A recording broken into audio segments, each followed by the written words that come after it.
Your ancestors don't have the power that you think they have. But I know you are confused because all of your life, you've always known that your ancestors are responsible for opening doors for you. They are responsible for blessing you so much. They are responsible for giving answers to the questions that you have about life.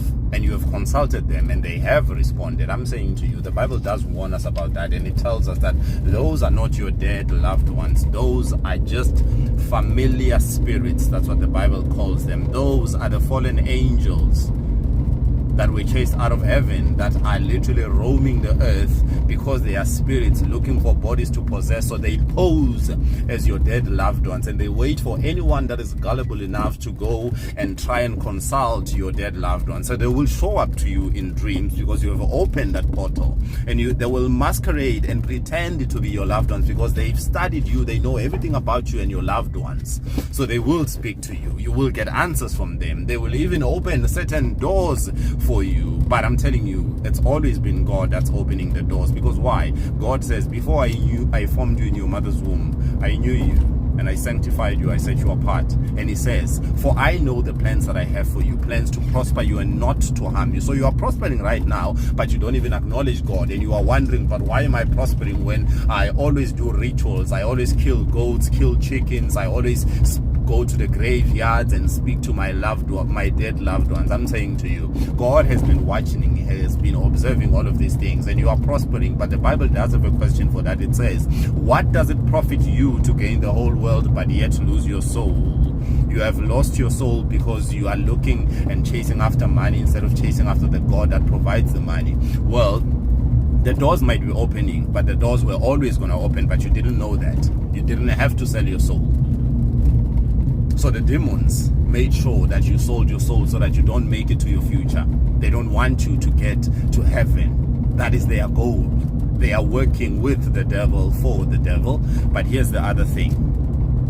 You are prospering, yet you've never acknowledged God. You've never actually given your life to God, but everything else is happening for you. That is okay. Do you realize that Jesus Christ died before you sinned? Even while he was on the cross being crucified by the very same people that he loved, he said to God, Father, forgive them, for they know not what they are doing. That means that his love for you was before the foundations of the earth. The Bible says those that do not love don't know God, because God is love. So God is love. God loved you first. That's why the book of 1 John says we love him because he loved us first. So he's always loved you. He's always had plans for you, and he's always had plans to prosper you. So you were always going to prosper, but because you couldn't take certain situations, you ended up giving your life over, or your soul, to the demons, to ancestors, because you wanted something you could see. But the Bible says don't live by sight, live by faith.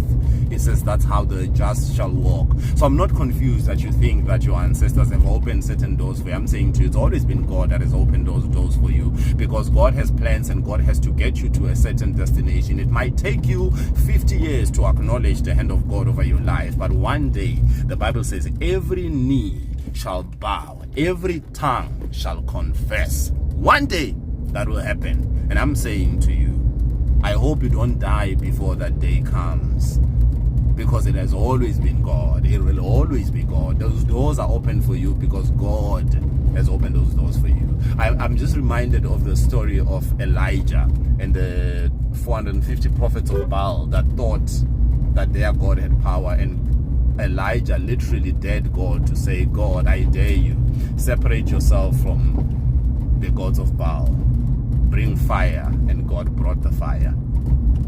I'm saying to you, these things are happening and you are confused, but it has always been the plan of God and the will of God. Stay blessed.